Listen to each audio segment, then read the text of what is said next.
Hey everyone, welcome back. Ready for another deep dive. Today we're tackling something I know a lot of you are eager to master. Cross-hatching. It's one of those fundamental techniques, right? It can really make or break a drawing when it comes to creating depth and realism. Totally. Ah, And luckily, the source material we have today lays it all out in a really clear step-by-step way. that structured approach can be so helpful, especially when you're first starting out. It's like you wouldn't try to build a house without a blueprint, would you? Exactly. You need those solid foundations. Yeah. Now, speaking of foundations, one thing that really intrigued me in the source was the discussion of real-world applications for cross-hatching.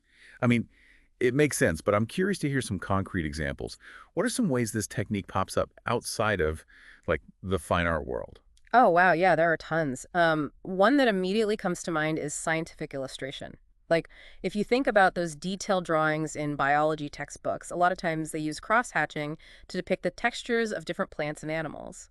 Oh, yeah, that makes sense. It gives them that almost hyper-realistic feel. Exactly.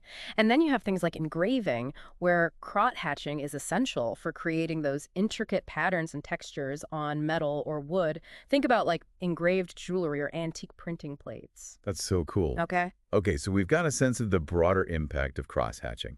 Now let's get into the nitty-gritty. The source provides this fantastic step-by-step tutorial, which is awesome.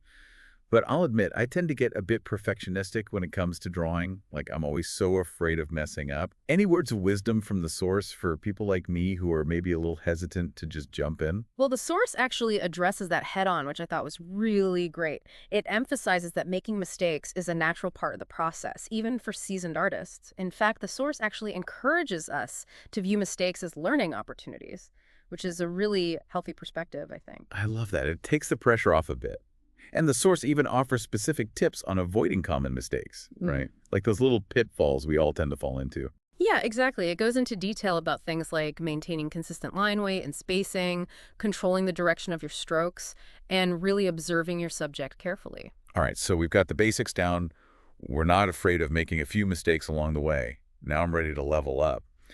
The source also hints at some advanced tips and tricks for cross-hatching. Can you give us a sneak peek? What are some techniques that can really take our drawings to that next level? Oh, absolutely. One that really stood out to me was using cross-hatching to create gradients. Basically, you're varying the density and direction of your lines to mimic the way light naturally falls on an object. Oh, wow. So it's like you're literally sculpting with your pencil strokes, creating those subtle shifts in light and shadow. Precisely. It adds a whole other dimension of realism to your work. And the source gets into some other cool tricks too, like layering different types of hatching to create even more complex textures and patterns. I am so ready to try all of this. Okay, so to sum up, we've explored the fundamentals of cross-hatching, we've learned how to embrace those inevitable mistakes, and we've even gotten a taste of some pro-level techniques. Now, the source ends with a really fun challenge. I want to pass it along to all of you. Pick a simple object, maybe something from around your house, and try drawing it using everything we've talked about today. Don't overthink it, just have fun experimenting. Exactly. It's all about putting these techniques into practice. And as you're working on your drawings, I want to leave you with this thought. Mastering cross-hatching isn't just about improving your artistic skills.